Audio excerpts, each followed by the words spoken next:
St. Louis, the gateway to the West, is now the gateway to the best. Swing and get up, baby! Get up! Get up! Get up! Get up!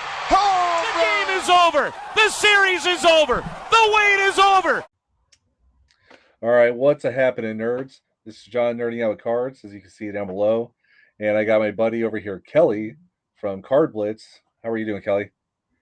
I'm doing well, man. I'm excited to be here, and thank you for having me on your show. Yeah, it's kind of cool to have you on my show this time because I've been on your show twice now. Most notably, that last time, of course, was with Steve. And we were hoping that was going to be a reoccurring thing. That would have been a lot of fun, but unfortunately, that's not gonna happen. But I'm super appreciative of that time that you basically coordinated for all of us. So that was great. Well, yeah, definitely, man. I mean, it was special, and we'll always have that memory of Steve and you and me making the Tres Hombres series, that first one. And I'm sure other opportunities will come up, and you and I'll partner up on other videos. We'll find someone. It'll be good. Yeah, it'll be great, And so, I think maybe you commented on one of my videos. Is that how we started connecting? I think so, because the hobby president, I think John Mangini had posted something, and I think you had responded, and then I clicked on your channel and started watching your videos, made a comment, and here we are today. Yeah, because I remember checking out your channel, and you kind of have a standard format, and I'll let you talk about your channel more so, but the ones that really stick out to me are the ones with you and your buddy Patrick. Right. I think he's on your channel most often. Am I correct in that? He's my co-host, so yeah. So he's going to be on there the majority of the time. Yes. Yeah. So before I let you introduce yourself more so and whatnot, but you guys always do the happy birthday thing at the beginning. Yes, sir. And so I did look up, and so here is Rip Collins. He was born on March 30th. That's the day we're recording this. Is it 1904 is when he was born? But notably for the Cardinals, he was a member of the Gas House Gang, and he was also the National League leader in home runs for that 1934 season. Man, that is some good info, man. And did you pick up that card at a show, or is it one that you had for years now? Or I've had this for a long time. It's a part of a 100th anniversary set that was sold at local areas McDonald's back in 1992, and it's just a 50 some odd card set of Cardinals greats up to that point in time. Man, that thing's already 30 plus years old, man. That's awesome. Some circles would say that's vintage, just not baseball card circles. That's the youth of America, sir. Yeah. So anyway, go ahead and talk about your you and your channel. Oh, okay.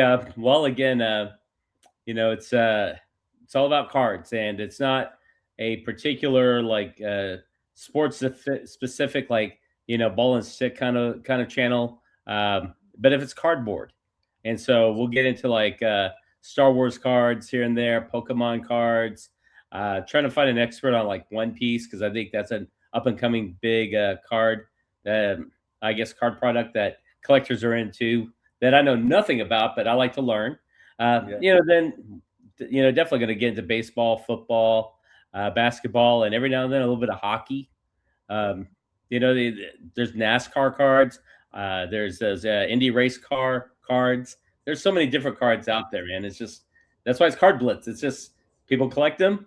We want to look at them, and we want to learn more from from the community. Yeah, that's actually one of the things that I love about your channel is there's the shows with you and Patrick and whatnot. And you guys cover a lot of ground amongst the sports and everything. And then you have a reoccurring show with a couple of guys that is mostly football focused. You were saying earlier, and I'm sorry, I'm bad with names, but one's a Bills fan, Vikings fan. I believe they're brothers too.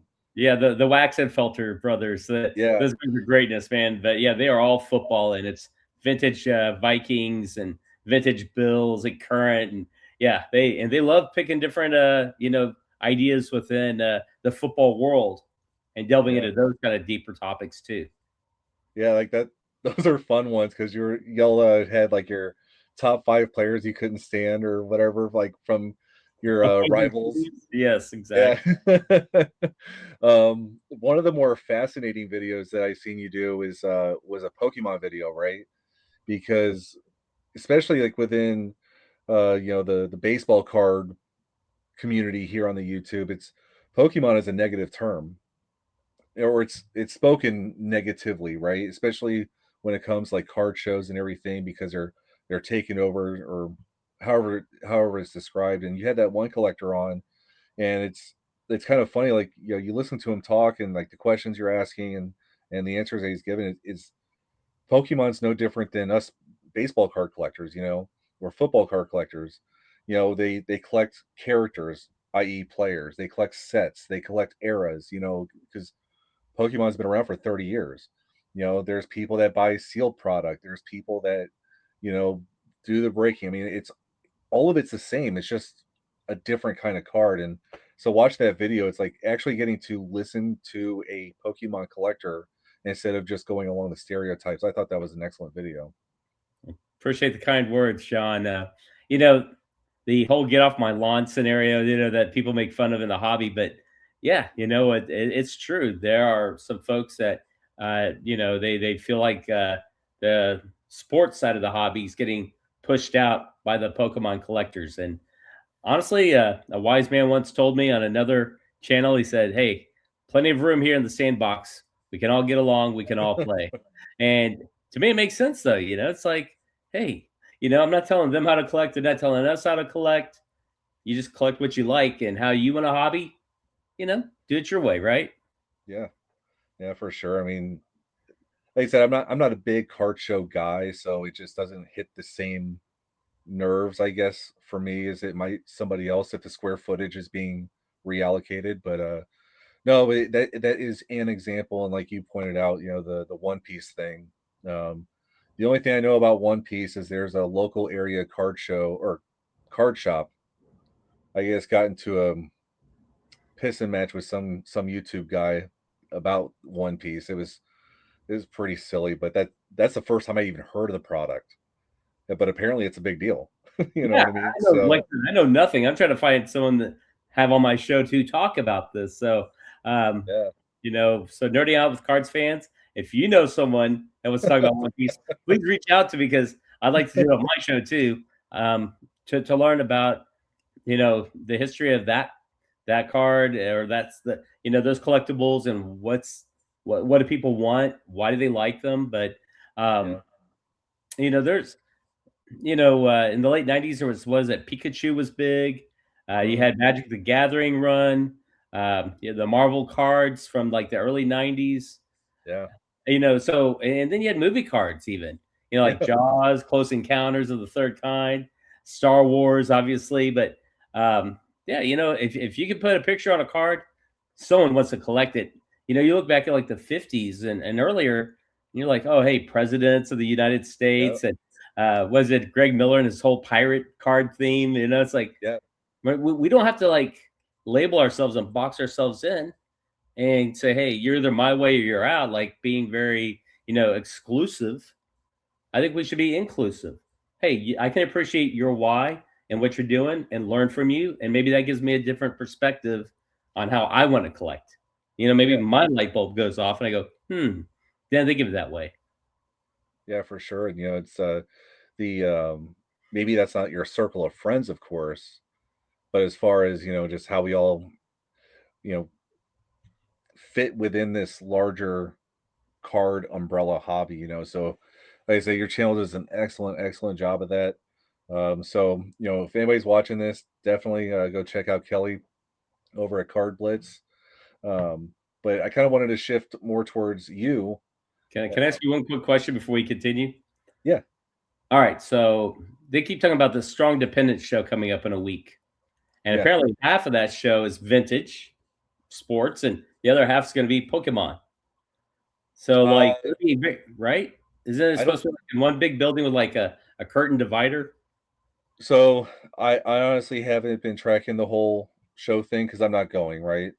Right. But I do remember like in previous years that I've been watching YouTube, there was a natural lead up to the Strongsville stuff as far as videos go. And this one was accelerated because of that news. They changed the venue or whatever. And then there was that aspect of it. So we've been hearing about this for months and months and months now. My understanding is it's not a TCG side, it's a modern side because Strongsville was exclusive vintage, pre-war vintage, right? Now there's going to be a side for modern. What that looks like within that side, TCG, Oh, football, okay. baseball, I have no idea. But again, like I'm not going, so my attention span was Right. never like really there for what's going on with that show, you know. Well, I was going to say, I just think it'll be interesting to see, these YouTubers' thoughts, and then the videos that come out, and yeah, we're going to learn a lot from that experience that they're going to. Because I'm not going either. Maybe Yeah. you and I can make it our mission, 2027. But yeah, I'm not going this year either. So no biggie.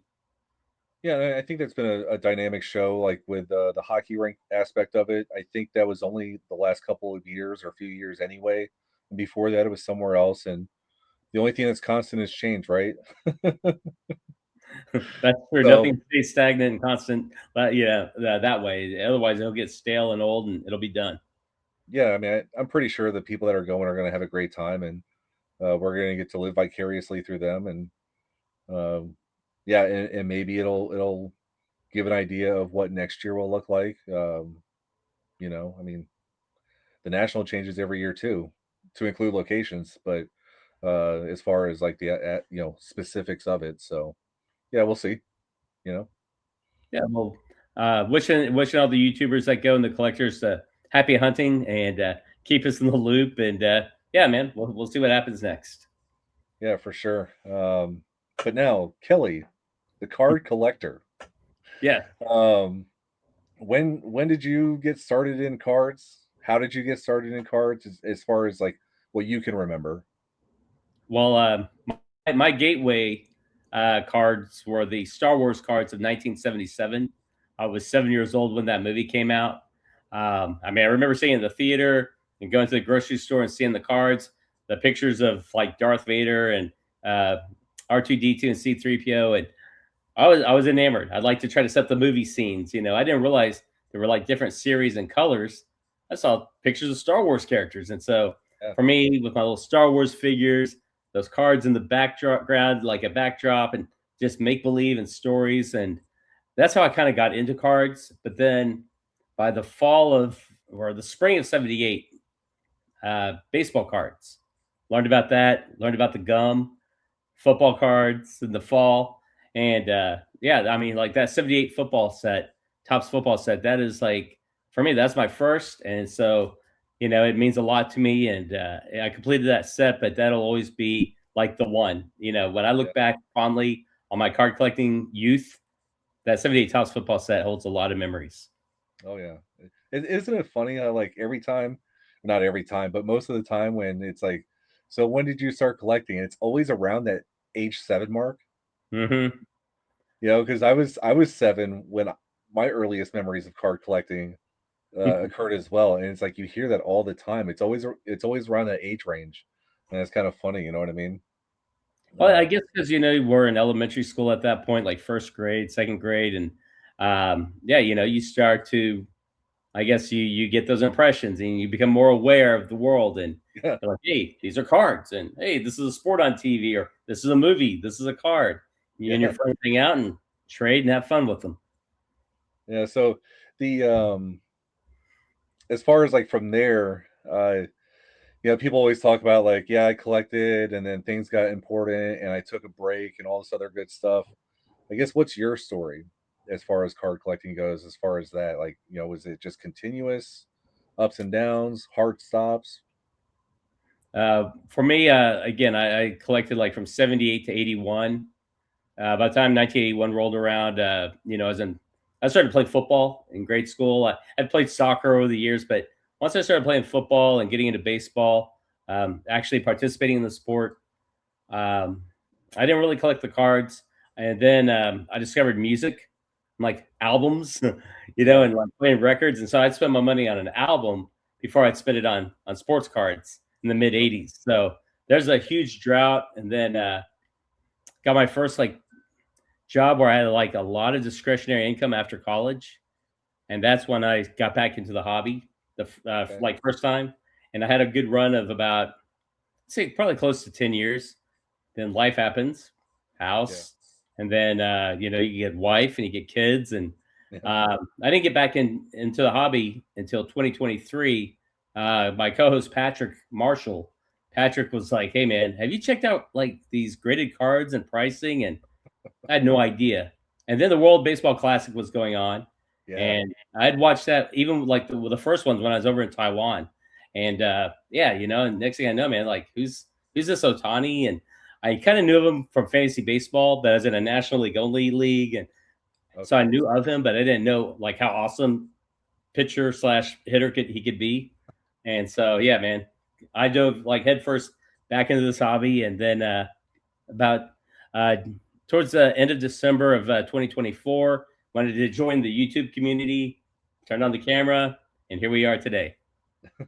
So when you got back in 23, was there like, what was your level of shock as far as the products and prices go? I expected the full range of like when I got out in like 02. Oh, hey man, there's 8 different card manufacturers. There should be like 3 tiers, like a high, a mid, a low. And man, I'm excited to get back into it. And I discovered like football is only Panini, basketball is only Panini, Topps is baseball, Upper Deck's hockey. And the price points, shocking, man. I mean, I was like, what do you mean it's not $40 for a box of like, full box of like baseball cards? It was like, hey, we'd like to have like $130 for a box of like Topps Series 1 jumbo box. I'm like, man, this is really expensive hobby now. Totally like different from like, 20 years earlier. Yeah, I mean, and for a lot of years, I was just so focused on Ozzie Smith that and my collection goes to 1996. So like those are the cards that I'm focused on. Those are the years that I'm focused on. And when it got to a point where I was just like, well, I need to find something else to collect because those are getting harder to find. And so then when I did that, I was just like, what happened to Donruss? Where did they go? Where's Fleer? Like those type of brands or manufacturers, like institutions for me, right? The 90s and everything. And I can still relate, man. I was like, exactly. Pacific? What do you mean? Pacific doesn't even exist anymore? Man, some cards were like from Pacific, man. They're so innovative and creative with their designs. And no, they're kaput. They're gone. Yeah. So I mean that is kind of funny. Is whether you've been out of it for a good while, or when you take the blinders off and expand your focus, how shocked you can be what the landscape is or has become. You know what I mean? It's just it can get pretty wild, and that's not even talking about the pricing. Well, even like card grading, John, like like 01, 02, it was kind of coming out, and it was like, hey, the high end like rare cards you wanted to get encapsulated with like PSA or BGS. Those are like your 2 big card slabbing companies back in the day. And then you kind of get back in the hobby, and I'm like, what's an HGA? What's a GAI? What's a FGA is another one, and then SGC, and I'm finding out like, hey, there's like a myriad of these things, but which ones have value? Which ones don't have value? Why do certain collectors like certain companies? Whole learning curve, man. And interesting how 20 years later, times have changed. Oh yeah, I didn't know really. Grading was not in my thought process whatsoever until 2020. And because I mean, there's a card shop here where I live, and every time I come home on leave, I would go in there. It was just kind of one of those things I would do. And I don't remember throughout the years the showcases and whatnot being filled with graded cards. I could be wrong, of course. And it wasn't until 2020 when I met another collector, and he was huge into grading. And then I started to think about it participated and all that other stuff for a minute, but I was way behind the curve as far as grading goes. I don't know where I was compared to everybody else. Like I said, man, I felt like I was thawed out and came out 20 years later, and I was like, wait, what? Yeah, people are like grading like a whole set. I'm like 660 baseball cards. Like, who has time for this? Like, what's wrong with you people, man? Like, it's a lot of money, and it just kind of blew my mind. And then I learned, oh, there's a set registry. I'm like, yeah, okay, I guess that makes sense. But I thought you're just supposed to get like the high end cards graded, not your like beater cards. But sure enough, man, I'm like 1987 Topps baseball. So I had a full set for sale. Like paying like $4,000 for this, like that's a lot of money. I'm out. So that was my impression getting back in the hobby. Yeah, that was one of the interesting things about Greg Miller's book, Midlife Cards, is he talks about his collecting journey with his dad and whatnot. And so I guess it's kind of like through him I've really learned more about the history or the landscape of grading for all those years that I wasn't paying attention. Mm-hmm. And so back in the day it was cheaper, much cheaper and much faster to have cards graded compared to what we know of it today. So I don't know. Yeah, I'm always kind of curious though, like learning about like what would the hobby have been like back in like 2008, 2010, 2014. Like to me that was like the dark ages of my collecting experience, because I wasn't really into it. I had no idea it even existed anymore. I'd like put my cards away and didn't even think about them for like 20 years. Yeah, I mean, I was collecting during those years, but my collecting was very, very simple. It was the Topps teams, Cardinals team set. It was. I mean, I wasn't. Like, I've got my 30 cards or my 20 cards. I'm set. Yeah. I'm good. But you can buy those on eBay by themselves. Like you don't have to open packs or anything like that. So you can operate in a silo pretty well. You go into like Rangers games here, here in Dallas. Going to the stadium. I remember like I guess it was probably 02, 03, going into the ballpark there and going, oh, you can buy the team set here at the hobby shop or the souvenir stand or whatever. And I was like, oh, okay, that's interesting. But I guess you got that experience too then. Yeah, it's the same thing. I don't know about now. I'm actually going to get to go to a game tomorrow, so we'll see. Maybe they do sell team sets still or not. But yeah, wherever they're selling like T-shirts and the team baseballs and all that good stuff, you'll find it at the fan shop. Yeah. So you said that you lived in Taiwan. Yes, sir. Was that during your off phase or on phase? On phase from 95 to 2000. Okay. And so dude, that's where I had some discretionary income. Okay. Like, cost of living is pretty affordable, but I had taught English over there, and so the pay was pretty good. So I'm like, oh man, I found card shop over there and in Taipei in the big city. Really? And oh dude, it was awesome, man. Totally loved it, man. From 95 to 2000. It was awesome. It was greatness. Yeah, you found a card shop in Taiwan. That, to me, that seems kind of like surprising. I don't know. You know the area obviously much better than most of us do. So was it that surprising? Like, was that like man, I mean, I felt like I had a piece of my, Americana with me, man, like baseball cards, football cards. Now football cards were pretty rare over there, but baseball cards, man. I mean, Taiwanese baseball, they've got a pretty rich history in like the youth league baseball stuff with the Youth World Series. But over the years, you've seen some Taiwanese players come over and have some success in MLB. And so, even the World Baseball Classic, this rendition, they won 2 games. They didn't have the score differential that they wanted, but they won 2. They could have had a shot at making it over here to compete at the next level. Oh yeah, moving on. So I guess like throughout all this time, were you buying packs, box sets? Were you a singles guy? We did have box sets, but boxes. So boxes. Hey, we're gonna. I'll never forget this, man. So the 7-Eleven convenience store. Yeah, they are like the whole country, the whole island, just myriad of them dotted everywhere. Like you can go one block, you have a 7-Eleven. Walk down to the next block, there's another 7-Eleven. It's all about convenience and getting like whatever you need. The big grocery store chain thing isn't really big over there, but the mom and pop little family stores and 7-Elevens everywhere. And 7-Eleven sold Upper Deck Collector's Choice baseball. And for me, in 95, or was it 96? 95, Hideo Nomo coming on the scene. Yeah. I loved watching that guy pitch. And so I was always going to the 7-Elevens to buy Collector's Choice baseball packs, trying to pull Hideo Nomo cards. Now, I still like Hideo Nomo, man. He's one of my PC guys. I saw him in Taiwan, him and Frank Thomas. They were on a Nike tour in 96. It was incredible, man. So, yeah, but the card shop thing, again, you could buy boxes of like Topps Finest or Stadium Club or Pacific, Pinnacle. Seemed like there was Pinnacle cards everywhere back then. Oh, man, I miss Pinnacle. Leaf. Great.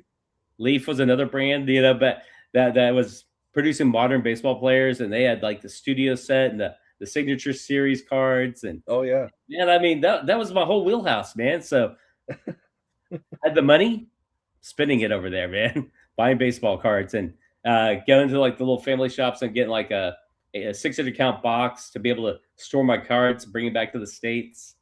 So that's why I had like this whole massive like collection of like 40,000 cards I need to separate, organize, figure out what I have, don't have. And it's going to take me years because, I got a job, wife, kids, but I'll get it done. Promise. No, it's funny you mentioned 96 and 7-Eleven because it's a little side story, but when I was a kid then, we were living in Virginia Beach and there was a 7-Eleven close by the house. I would ride my bike there because they were selling Collector's Choice packs back then for like 50 cents or something. I remember it being really, really cheap.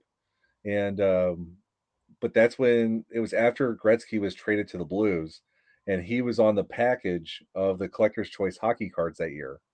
And so I was buying those up when I was just because Gretzky was on it as a Blue.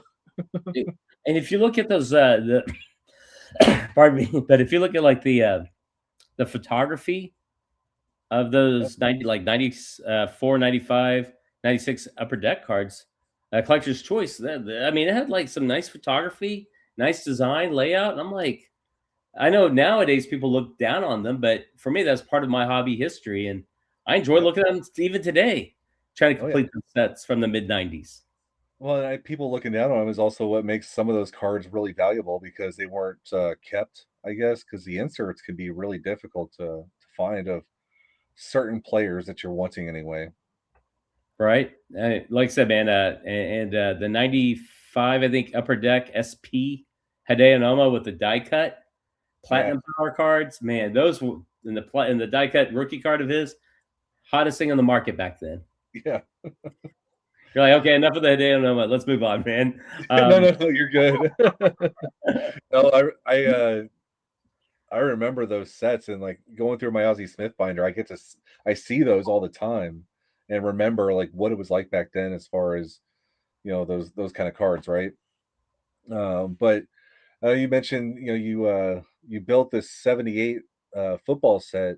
So are you big time set collector, team collector, player collector? Like, no, I'm definitely. I mean, I have a few players I PC over the years, but definitely, I like collecting sets. I'm a completionist. If Hobby President guy John Mangini is like, hey, what one word? I'm like completionist. I feel like you gotta what you start and you finish. I feel that way about like in athletics. You start a season in athletics. If you're a football player, baseball player, wrestler, you start, you finish. Like those are life lessons there. And for me, same thing in card collecting, life lessons. You start the set, you finish the set. So what set are you currently working on? I pull out a spiral. I'm old school. I write things down. I'm just like, hey, I just completed my 75 Topps football set like just a few days ago. But baseball wise, my birth year, 1970. Okay. I'm like 10 cards away from completing that set. And again, it'll be special because it's, the year I was born. Yeah. I do not have the Nolan Ryan card. That'll be the most expensive card. I'll look to get probably like an SGC 2 or 3, or maybe a PSA 2 or 3. it'll be a couple $100, but I'm not going to drop like $800 on one Yeah. card. Part of this, the set isn't like near mint, so it's more of it's a binder set. I like looking at my cards in a binder, I'm thumbing right there through the with you. pages, looking at the images, reading the backs. To me, that's fun. That's enjoying my collection. I completely agree with you. I love binders. I have a little box of cards, and all the rest of them are in binders. It's just I do it the same way. So do you target like you hear a lot of guys that the top sets, they want the tops set from every year.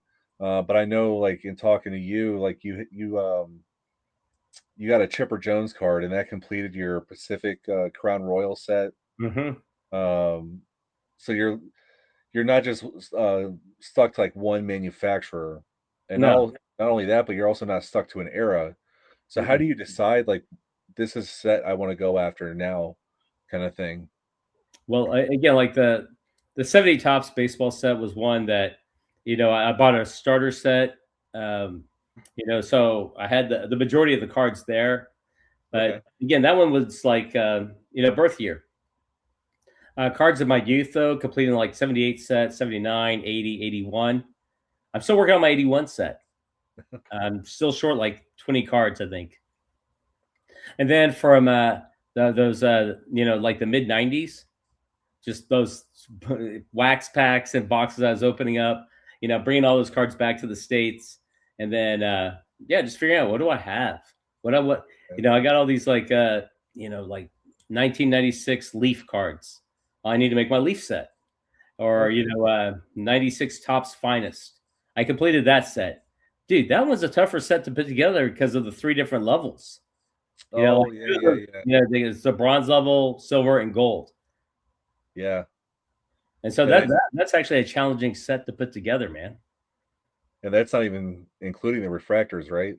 No, Yeah. and now that refractors are super popular in the hobby, like the price point just ridiculous, man.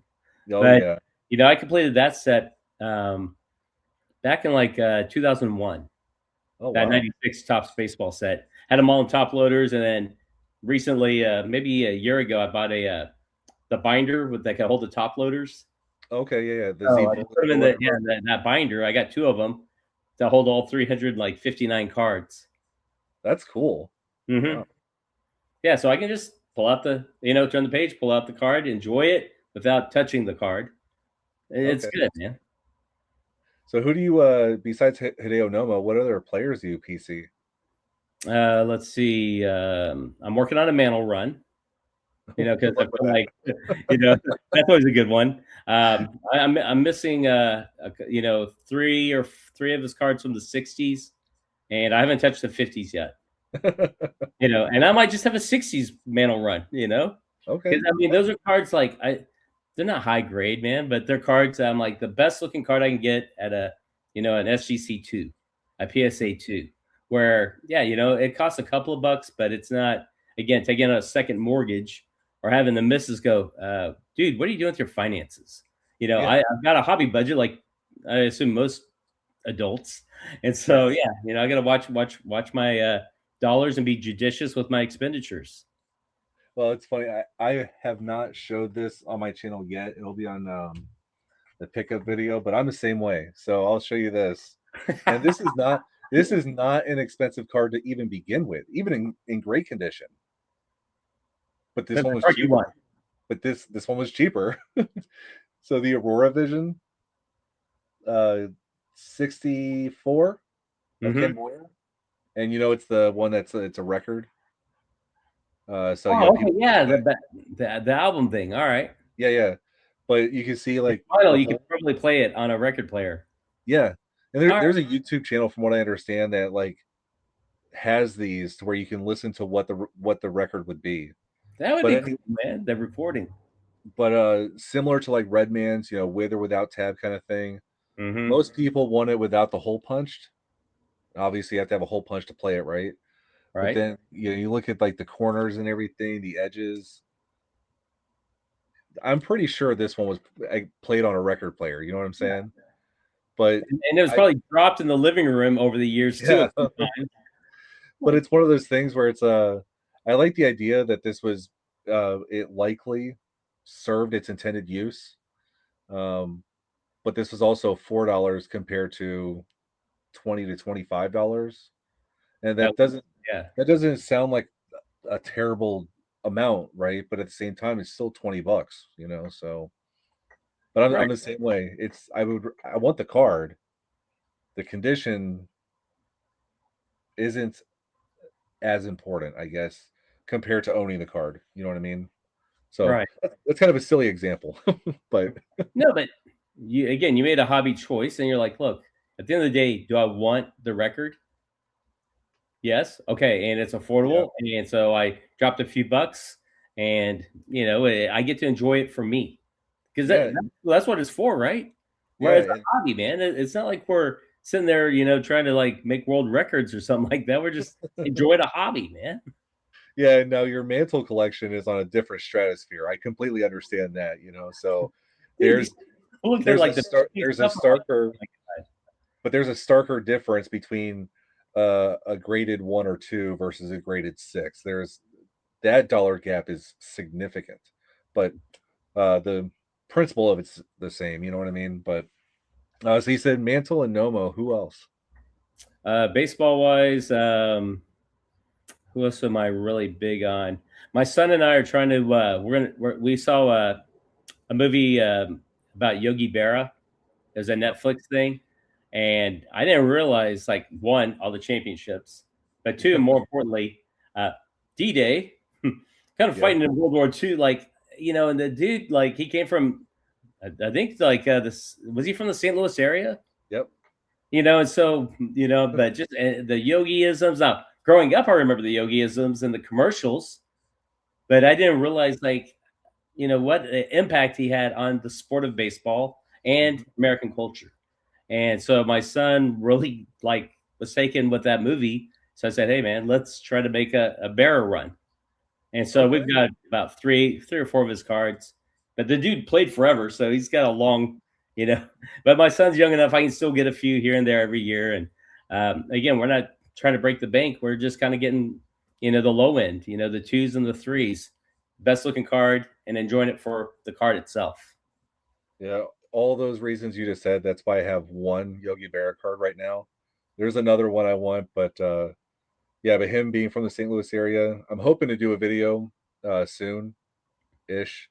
But him and Joe Garagiola grew up across the street from each other, Yeah, and I heard about the announcer, right? yeah, and well, Garagiola. So the Cardinals picked him up and not Berra. And I mean, Garagiola was on a World Series championship team, but he didn't become Yogi Berra. You know what I mean? Right. But no, you can go by their childhood homes, and there's a placard on the sidewalk that speaks to, like, this is where Yogi Berra lived, and Major League Baseball Hall of Fame, all that good stuff. And the same thing with Joe Garagiola. It's pretty neat, And then the Hill, which is what it's commonly referred to where they're from, the food there is outstanding. So it's worth just going there to get a sandwich.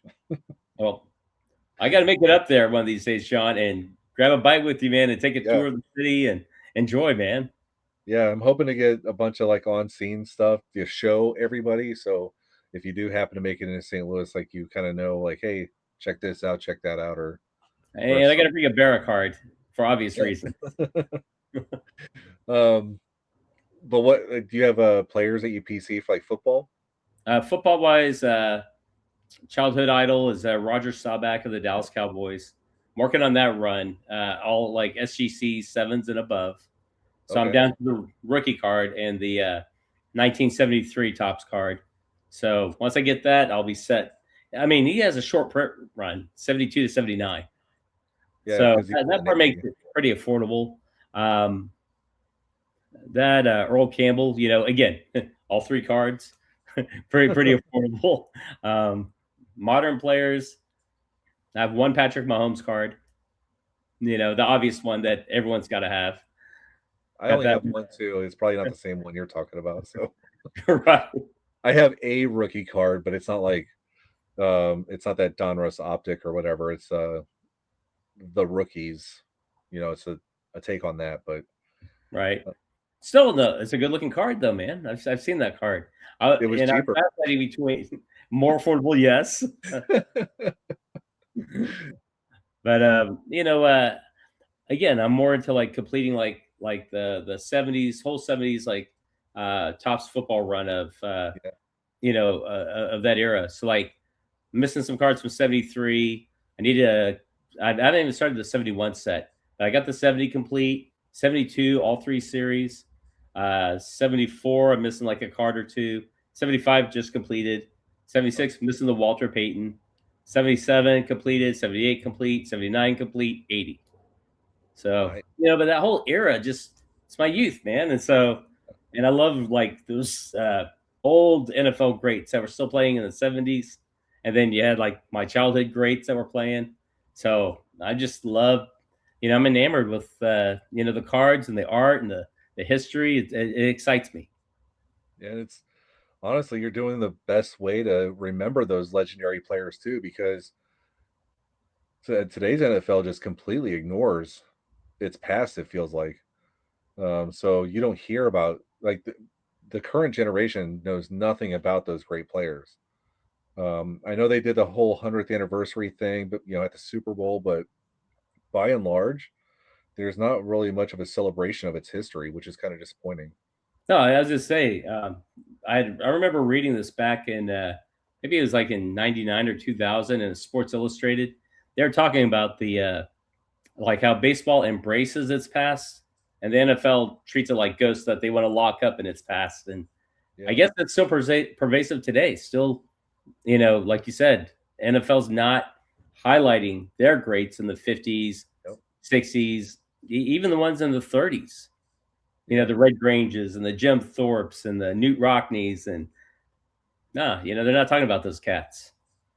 Yeah, and they separate every generation with a new rule change that just completely skews the statistics from recognition compared to previous generations, right? I mean, I remember growing up and Johnny Unitas was a huge, huge name, and you barely hear him anymore. He's been replaced by Tom Brady. Well, yeah, it's all about goat farms and Tom Brady and stuff, Yeah. and I don't know. But anyway, going back, I'm not a like Tom Brady guy, being a Cowboys fan, but I understand. You win, was it like 7 titles? Yeah, Super Bowl titles. That's tremendous. But what about Otto Graham? Like he had a run, in the 40s and 50s. Like I think it was like 10 consecutive title game appearances. Yep. There was an era before the Super Bowl. Exactly, man. And you mentioned Johnny U, and he's greatness, man. Like in my mind, he's the standard of quarterbacks. He was a on-field general, deciding what plays he wants to call in the huddle, making his audibles at the line of scrimmage, looking at the defense. He left the game. He had pretty much every passing record. Won a couple of NFL titles, a Super Bowl ring over my Dallas Cowboys in Super Bowl V. But still, look, hey, it's Johnny U, man. And so, like you said, today's youth, you mentioned those names, the old school guys from the 50s and 60s, 70s, 80s even, no clue. Yep. It's one of the cool things about the way, you collect those sets and everything. It for you, at least, I remembered, you know what I mean? How would you compare collecting a full football set compared to a baseball set? Much more affordable, unless you're looking at like the 72 high third series, their high series. That one's pretty darn pricey. There's also a regional distribution of 1977 Topps Football Mexican edition, where the cards are in Spanish on the backs and the team names are in Spanish on the fronts.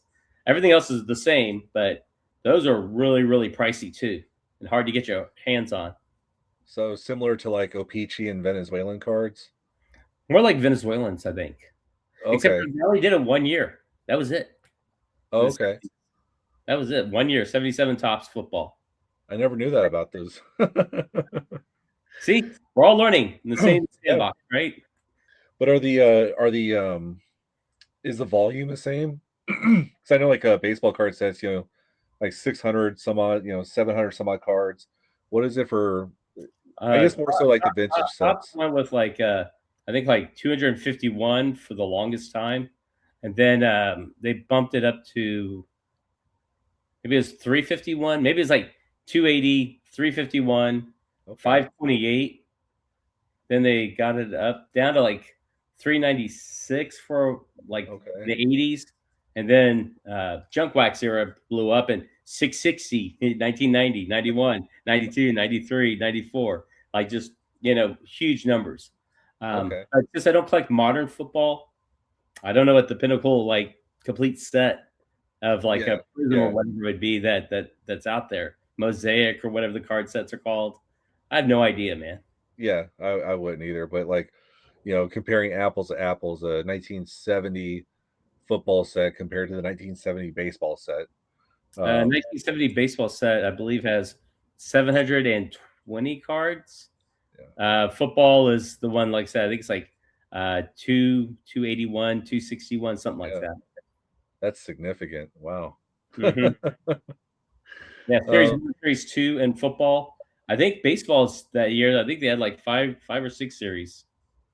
I don't know, but yeah, I mean, I do remember hearing like through other channels and whatnot, tops being like 5, 6 series. That was back before they had like traded and update sets and Mhm.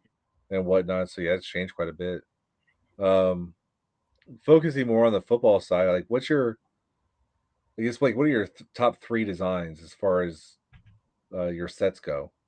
Well, again, 78 is going to be my number one because that's my childhood youth. Got to. Um, I really the 76 set is an awesome looking set, man.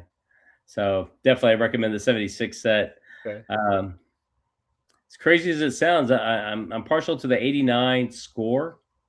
I thought that was a revolutionary design, and it was again a new set competing with Tops. But those are great looking cards too from 89. And that design has been recycled. I don't know how many times, you know. I guess I just remembered 89, man. It was Yeah. multicolored, red, green, blue. It Yeah. was sweet, man. Like I have a Travis Kelce rookie card from 13 by score, and it's a play on that year. So like I said, it's recycled, and there was humongous rookies in that set. Mm-hmm. Emmitt Smith, Troy Aikman, Barry Sanders. Like there was Deion Sanders. Deion Sanders was there. Yeah. Thomas. Let me ask you this, John. Like you talked about the Kelsey card. Do you like the modern player on the vintage design or the classic design cards? Not really. I don't seek it out. The reason why I have that is just because up to this point, which we'll see how it goes now because the licensing changed again, right? Right. And Travis Kelce's coming back this year. Score is the only brand that has had a card his entire career. At the beginning, he has a Tops card and maybe a couple years or something. But no other manufacturer, no other brand has produced a card of him every single year. And it's similar to like, why do I collect Fleer Ultra Isaac Bruce cards? It's because that brand has a card every single year he was in St. Louis. So it's kind of going with consistency and symmetry, like throughout the years. Right. I would have preferred it be its own unique design. Like I've thought off and on, they make Ozzie Smith cards in the new set designs. They make Yadier Molina cards of the old set designs, and when I look at a card, I look at it of its era. You know what I mean? Instead of like what it would look like in the past, what it would look like in the future, like that kind of stuff. So I don't seek it out. I've never really thought about do I like it or not. It's just I just don't collect that way, I guess.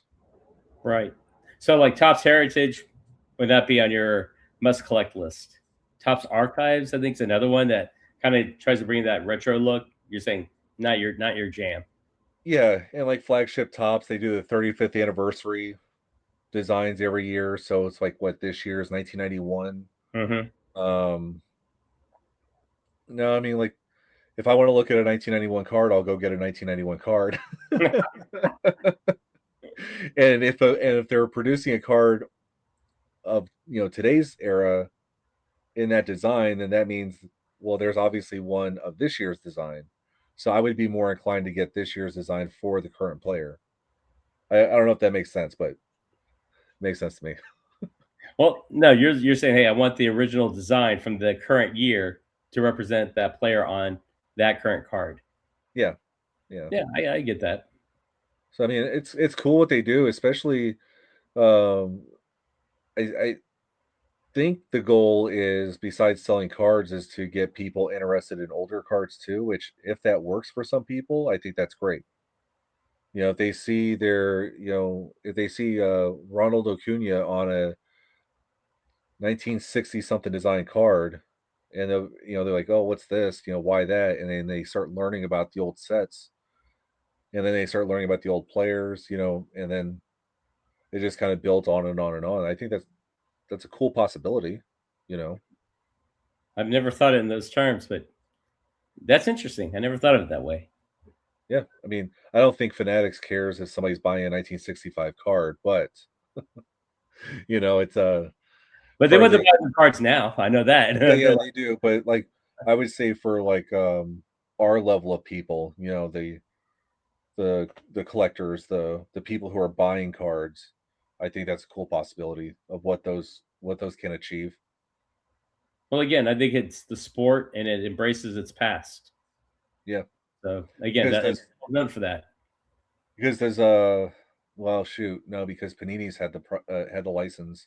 It'll be interesting to see with Fanatics having the license now, if they start doing heritage type of sets. But there's been such a gap, what, 2014 or 15, something like that, with since Topps has made a football product. So how do they do the anniversary sets for those? But they can still go back and do a heritage football set starting now, I guess, right? Yeah, if they wanted to. Yeah. But are there any other like collecting like traits that you have that we haven't touched on that you kind of want to let the viewers know about? Well, I as I learn more about the history of the sport, history of like big name players or players that had an impact in the sport of baseball or football, I go out there and I try to acquire a piece of that history. I think for me, that's the story. And so I did pick up a St. Louis Cardinal player, and not specifically for your episode, but because I was like, you know what, this guy had a huge impact in the sport of baseball and other sports. So if you don't mind, I'll show you the card. Absolutely. Go ahead. All right. Here you go. Here's your St. Louis Cardinal. Oh, Curt Flood. Yeah. Kind of a big name in the sport, right? And it's like, what hobbyist, what card collector would not have his rookie card? Yeah. See? Dude, that's awesome. Like, gotcha, man. I would say you picked up a great card. His impact in baseball and his sacrifice for what's led to free agency, that's a story that needs to be shared with athletes of today, fans of the sport today. Same thing in football. Joe Cap, he did it for the NFL. I got to get one of his rookie cards or his card from 71, where that impact that season, he gave up some football years. Curt Flood gave up some baseball years. At football years, I mean, careers are shorter. Yeah, just to begin with, right? It's for me. It's because I am a Cardinals fan. Everybody knows a Curt Flood because of the free agency thing, and he was so much more than that. I mean, he had a very, I would say, complicated. His story is very complicated from beginning to end, right? Because like that gap between the trade and when he came back to the Senators, which obviously didn't work out too well. His post-playing days life, he was an artist, but even his artist career is kind of clouded in controversy a little bit, but he was much more than just the, you know, rebelling against Major League Baseball and the reserve clause. He was a great player. You know, he was a world champion, multi-time All-Star, Gold Glover, a very good offensive player, like all those things. Like he was a preeminent center fielder in Major League Baseball at that time. And it's similar to before this the reserve clause narrative really kind of started getting more and more steam. Even here in St. Louis, you would hear about, yeah, he was great, but he misplayed the ball in Game 7 of the 1968 World Series, and it's like he was more than just that one moment. You know what I mean? Right. Even on the field. But I think that happens to a lot of players, though. I think they just kind of get oversimplified because there's so much history, right? Baseball goes back to 1800s, and football. Yeah, but John, that's the great thing about this is that when someone goes, maybe my son, maybe somewhere else down the line, and I'm like, hey, do you know the story of Curt Flood? Learn about this man. Foster that desire to learn more. Like you said, you can't just sum it up in one sentence. You could, but I don't think that tells the full story. And so maybe this inspires people to learn. Yeah. I just think it's funny because like you'll say like, hey, what he did for the game of baseball, right? And my first thought goes to 1964, 1967 World Series champion, 7-time Gold Glove, 3-time All-Star, who challenged the reserve clause. Like, you see what I mean? Like, it's just a different mindset. The perspective is different, and also probably hobby awareness or player awareness. Like being a Cardinals fan, you grew up knowing about him, part of the legend and the lore of your team's history. Right. That changes everything. I had no idea. Like in this, as a kid in the 70s, I had no idea who's Curt Flood. Whatever, man. I want Reggie Jackson. That was my guy in the 70s. Like Reggie Jackson. He, Mr. October. That dude hits home runs. That's who I gotta have on my team. Yeah. But like you said, no, man, I have a different perspective and opinion, but I can learn from you. And I just learned some new things about him from your, from your position. Yeah, I do think it's great, right? Who doesn't want to see more Cardinals cards on the YouTube? But isn't it kind of funny how you learn of like one little thing and you kind of pull on that thread, and next thing you know, it leads to a card, and then you pull on a little bit further, and it could explode into a full collection, depending on how far you want to go with it, right? You know who taught me about this guy? Ray from Philly. Okay. Ray from Philly. He had an episode, something with Curt Flood, and why is he not in the Hall of Fame? And that's like that kind of piqued my interest. Like I said, that little thread the episode you're talking about now. That little thread. And here it is, like a year and a half later. I'm like, I need to get a Curt Flood card. Got one. And then, do you know Adam Pinson to Flood for the Win? I'm not familiar with his channel. I'll have to learn from you. Okay. He and I have done a couple of collaborations to this point, or a few. So you can look at like posts or something like that. But anyway, obviously Curt Flood's one of his favorite players because it's in the name. So you can check him out. No, but those are really all the questions I had. You got anything else that you wanted to add on? Well, do you remember this guy? And this is from Upper Deck. You might even have this card, but if not, I'm going to send it to you. Oh, no, I don't have that card. Is that Matt Morris? Matt Morris. Okay. So I remember him, yeah. I need to send you this card. I was going through, like I said, boxes, and I'm like, well, I think someone will appreciate this. Check out this football card of one of your favorites. I'm going to send this one to you. Oh, Isaac Bruce. Yeah. And look at that. The red foil. Cardinal red. There you go. Well, it's a little bit rare kind of insert card, okay? Yeah.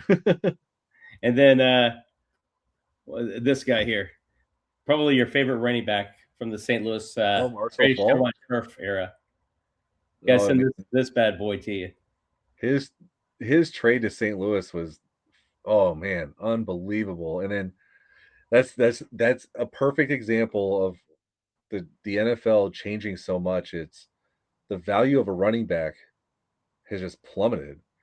I think it's kind of picked up steam, I think, here in the last couple of years, but it's hard to believe if you watch football in the 90s compared to today, how Mhm. just devalued the running back position is. It's crazy. Yeah, today's football is much more like 7-on-7 in many ways. Until you're the guy with the rock trying to run up, Yeah, in the garden center there on trap. It's yeah, that's a different story. It's all fun and games. So you're the guy with the rock, and you're the one that's getting the hit. So, yeah. No, but but I was I mean, this has been a blast, man, and I've really enjoyed the opportunity to partner up with you on this, and look forward to doing more, man. yeah, like I said, everybody needs to go check out Kelly over at Card Blitz. It's at Card Blitz Show, correct? Yes, sir. Okay. Like I said, his videos, they're way more structured. This is very loose compared to Kelly's normal videos, but at the same time, like I said, I've gotten to come on your channel twice now, and actually, the first time I was on somebody else's channel was yours. So, like, I'll always remember that, and I've been wanting to get you on here to where we could just a little bit, talk Hang out. freely, and do it here via the StreamYard. So there wasn't that time constraint, but this was a blast. Like, I do thank you for coming on. I know you're a really busy guy between life and your channel and everything, but this is great. And getting to talk to a set collector, which I'm not. Like, if you notice, um, the last two people I've had on, they do collecting different than I do it, and that's one of the reasons why I had the questions I did for them. Similar to you, set collecting, I don't do it, but it's cool to listen to somebody who does talk about set collecting. Right, the passion that they have for their lane in the hobby, whatever that lane is. Yeah, yeah. So again, everybody, Card Blitz. If you don't want to listen to me, listen to Brent Richards. He shouted out your channel too. So Oh yeah, Brent and Shane from Shoebox, those two guys yep, appreciate on the hobby. Ballpark Banter. Yeah. Definitely. So with that, uh, y'all keep nerding your own way.